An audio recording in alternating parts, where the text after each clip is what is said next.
Morning to all. Uh, I'm Merlin Shiba, Associate Professor, Department of Community Health Education from the Bharat Institute of Higher Education and Research. So today I'm going to deal about guidance and counseling. So the guidance and counseling. So the guidance and counseling, it has been a vital statistics in our all higher educations. That is, main purpose of education is to help the individual in becoming a useful member of the society. That is, if an individual receive an education without a proper counseling or the guidance, he will be not able to develop his personality fully, right? So the topic is about the guidance and counseling from the subject communication and education. The guidance and counseling, it's been a twin concept, has been emerged as an essential elements of every educational activity. That is, it is not a synonymous term. It is a part of the counseling. It's a part of the guidance, and the counseling is a specialized service of a guidance. It is a process of helping an individual learns more about themselves, their present, possible, future situation to make a substantial contribution to the society. Yes, the definition of guidance. The guidance is an essential available made up of the available by a competent instrument to an individual of an age to help him direct its own life, its own point of view, make its own decision, carry its own burden. It's given by the author Hemmerin and Erickson. The guidance is a process of helping every individual through its own effort to discover and develop its potentialities for his personal happiness and social usefulness. It's given by the author Ruth Strand. And the definition of counseling. The counseling is an essential process in which a counselor developly counseling to make an interpretation of facts relating to its plan or adjustment which he needs to make. It's given by the author Gillan F. Smith. And the counseling is a series of direct contact with an individual which aims to offer him assistance in changing his attitude and the behavior, which is given by the author Paul Brokers. And we have a difference between the guidance and counseling. It is not the same, right? The counseling is a part of guidance, and what is the guidance and what is counseling, we'll see the difference. The guidance is an broader and comprehensive, while the counseling is an in-depth and narrow. The guidance is a more external and helps a person to understand the alternative solutions available to him and make him understand his personality and choose the right solution. The counseling helps people understand themselves is an inward analysis. That is, the alternative solutions are proposed to help understand the problem at hand. The guidance is mainly preventive and the developmental, whereas counseling is a remedial as well as a preventive and the developmental. The guidance is an intellectual attitude or the raw material of the guidance, whereas the counseling is emotional rather than a pure intellectual attitude or raw material of the counseling process. The decision making is an operable at an individual intellectual level in guidance, whereas the counseling operates at an emotional level. The guidance is generally education and career related and may also be a personal problems, whereas the counseling is mostly offered for a personal and the social issues. Yes. And what are the purpose of counseling and guidance? Why we need to give a counseling and the guidance for the students or any other individual? It provides the needed information and assistance to the individual. It helps an individual to making their own choices. It improves the understanding of self-facilitating adjustment, helping in adapting to the changes or a new environment. Yes, we know the students when they come to the college and newly entering from the school to the college, they have a lot of new situations. It's been like they has to face in the world. So for that, adopting a new situation, we need to give them some guidance and counseling. Yes, making it self-sufficient and independent. It's an efficient use of capabilities and talent. It promotes the optimal personal and professional development. It balances the physical, psychological, emotional, social, and spiritual growth in overall development to live a protective life in this society. And we see the characteristic of guidance. It is a continuous process, right? It is always a continuous process where you can be able to choose and problem points or the distinctive concern of the guidance. It is an assistant to the individual in the process of development rather than a direction of that development. The guidance is a service meant for all, and it is a both generalized and a specialized service, whereas the guidance is an organized service and it is not a branch of any disciplines. It is a guidance is past the limits. It has more an art than science. It is a root in an educational system, whereas the guidance is centered around the needs and aspirations of the students. What is the characteristics of counseling? The counseling involves two individuals, that is, one seeking the help and the other the professional who is a trained person who can help the individual. There should be a relationship of a mutual respect between the two individuals. The counseling is aimed at bringing about desired changes in the individual for self-realization, providing assistance to solve the problems through an intimate personal relationship. The counselor discovers the problem of the counselee and help him to set a realistic goal in a future. And if the counselee is a student and the counseling helping counseling through the counseling, we can help him to take a proper decision, take a proper choice of its problem, find a proper direction to the educational program as well as in the life career. It helps the counseling to acquire independence and develop a sense of responsibilities. It is more than advice giving, right? It involves something more than offering an assistance to find a solution to an immediate problem. So through our counseling, we can make the students to feel comfort and make them to have a good personality and they can able to take a good decision during the problematic situations. And what is the scope of guidance and counseling? It is a guidance and counseling for a personal needs and personal problems. It is covering all the physical, emotional, social, moral, and the marital problem which is facing for in an individual. It is also for the career development.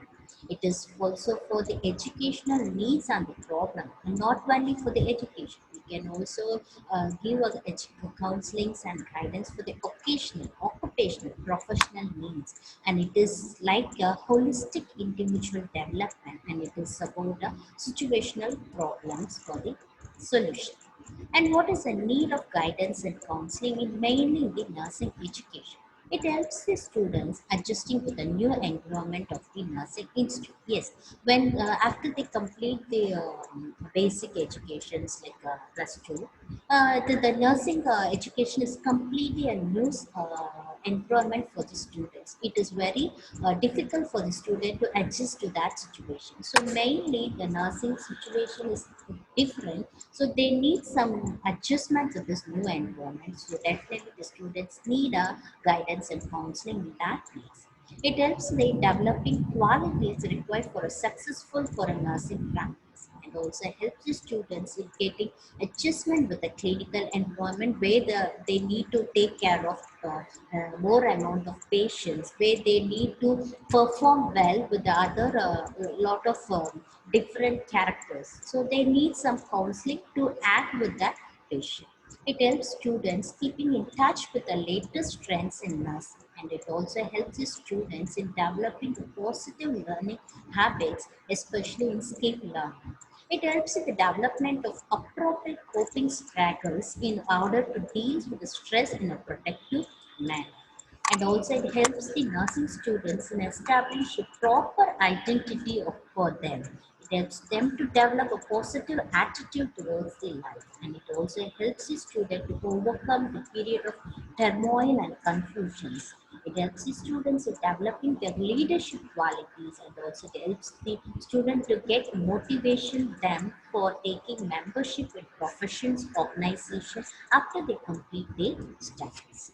And it also helps to make an advantages of technological advancement in patient health, because nowadays in a medical condition there is a lot of upcoming technology is being there for for the people to give care. So we need to get adjusted to the high technology and upgraded knowledge in our nursing. So this helps the students to get proper solutions when they give up care to the patient, helps them to readiness for the changes and face all types of challenges that they are going to faces during their education period, to carry out the responsibilities as a health team member, and helps them to proper selection of career, and it will motivate them for a higher studies like PG courses.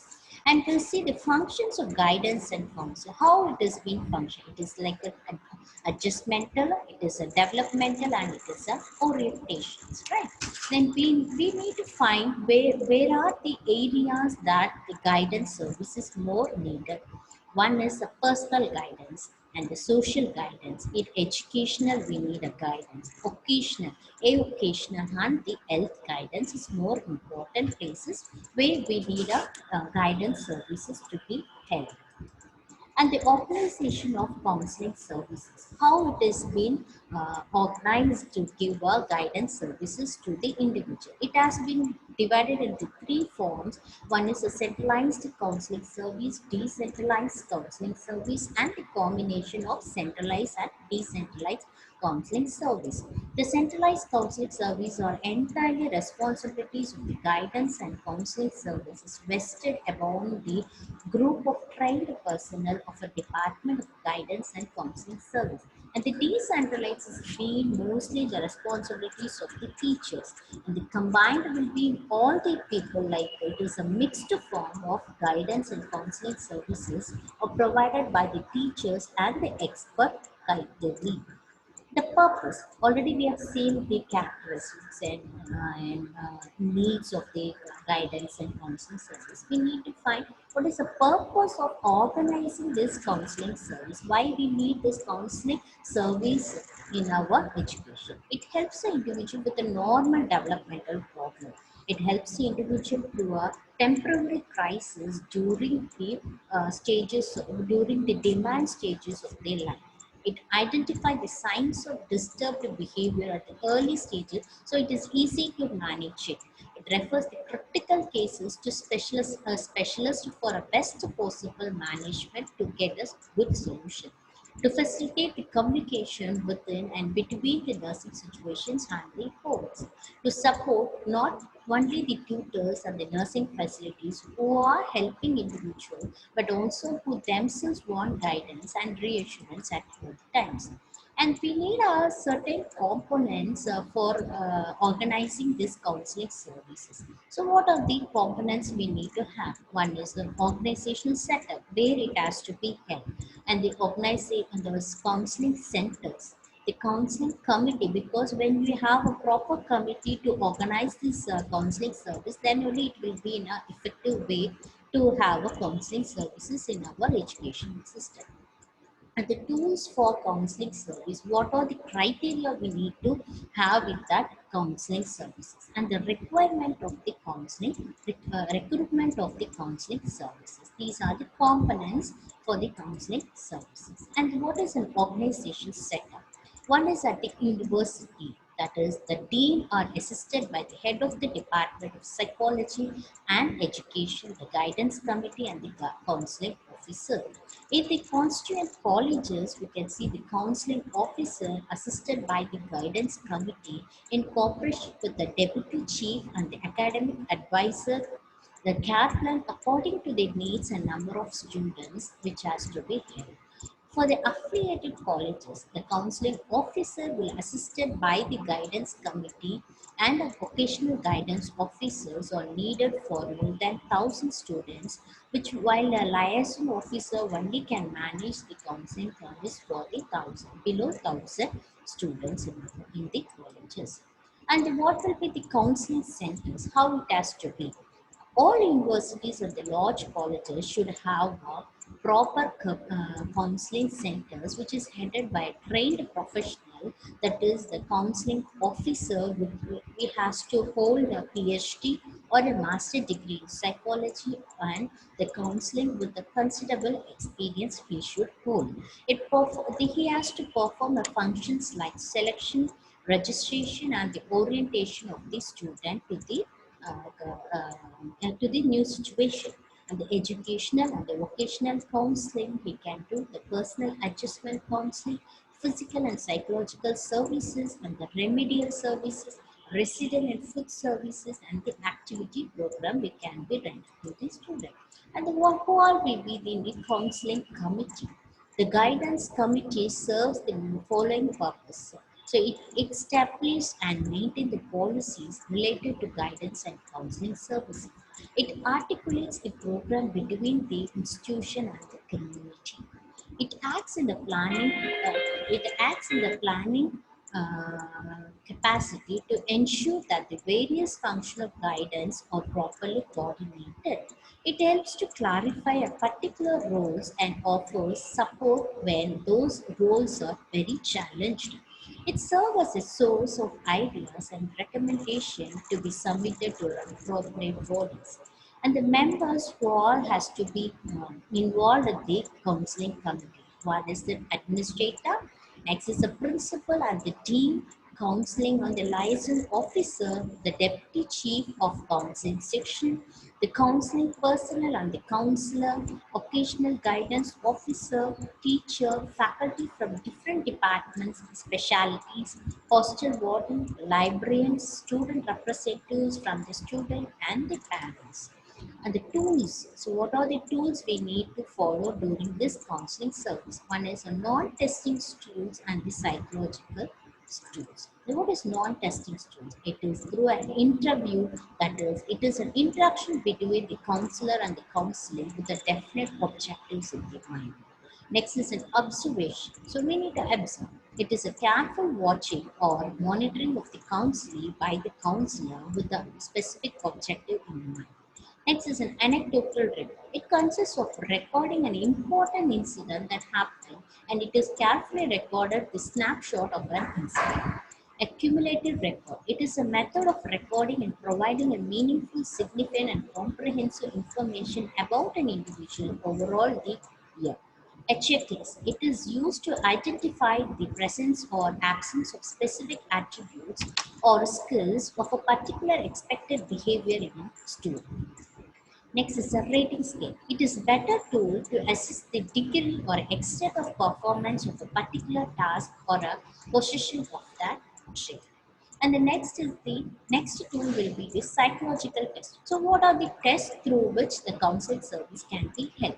One is a personality test, aptitude test, achievement test, and the interest inventory test, and this is a study habit inventory test. The types of counseling approaches. So we have three approaches. One is the direct counseling approach, elective counseling approach, and a non-directive elective counseling approaches. So these are the types. And what is the role of the counselor? So the main role the counselor has to be performed, because because he is a person is going to give a counseling, so that he can able to interview the individual, he can able to observe the incident what is happening. Their main role is to arrange the orientation program for the other support staff to enlist their cooperation. Prepare an up-to-date list of resources, information, and the referral and energy available to him. He has to organize the guidance committee. He has to set up an educational and occupational information center, and he has to display the information collected in an attractive way. Disseminate the information through education and career talks, so that the group discussion can have it in a very effective way. It, he has to educate the students regarding a proper study habits, assist them in a development in a personality, arrange an individual discussion with students and their parents for giving a education and occupational information, Arrange visits to place of work like industries, business, establishment, office, and the higher education institution and other important educational places. He can maintain an active relationship with the schools, colleges, and the universities. Maintain an active liaison with the club like Lion Club and the Rotary Club. Refer a serious mental cases to clinical psychologists and the psychiatrist. He can maintain a complete secrecy of the discussion between him and the professionals. Administer the psychological test, provide counseling services to the student, help in a student placement, take up a research project relating to the fields of education, occasional, personal, and the social guidance in the college. And what are the good qualities of the counselor? So when the counselor, he has to have certain qualities so that he can prove that he is a good counselor, right? So one is first the G stand for good technological knowledge, and O stand for obtaining appropriate information from the patient, and the O stand for objectively answering questions, and the D stands for demonstrating professionalism. And the counselor, the mnemonics for the counselors are C stand for confidentially maintenance, because whatever the counseling service he has given to the individual, it has to be a confidential, right? And O is observant. He has to have a good observing capacity, and he has to be unbiased and non-judgmental. S stand for sensitive to the needs of the patient, and the E stand for empathetic. L stands for listens carefully. L stands for lets the patient makes decision. O stands for open-minded, and R stands for respect the rights of the patients. And what are the preparation of the counselor? Before he has to become a good counselor, what preparation he has to have, and what are the qualification he has to hold it? The components of preparation of the counselor are the educational background, that is the master or bachelor degree in teaching and education with a training in a behavioral science. And next is an experience, about 2 years of counseling experience and about 3 to 6 months of supervised counseling experience. And he has to be personally fitness and attribute should show positive interest in working with others. And we have dealt with all purpose characteristics, and what are the tools that we need, and what are the educational background the counselor should have, what is quality. But we also have issues in counseling, in mainly the students. What are the issues of counseling in nursing? A scarcity of the qualified and the competent counselors. So we might be a lack of good qualified counselors, might be the lack of awareness about the needs and resources of counseling, a minimal pro-counseling environment, lack of counseling training for the nurses and the nursing faculty, maybe a poor organization setup for the organizational services, and the lack of funds for the counseling services, non-compliance with the counseling interventions, ethical and moral issues, a poor counselor and the counselee ratios, and the lack of interest and initiatives of counseling services. Yes, so far we have discussed about the counseling guidance and counseling. I hope it will be very useful for you, for all. Thank you. So I'd like to thank our principal ma'am and for the management for giving me this opportunity.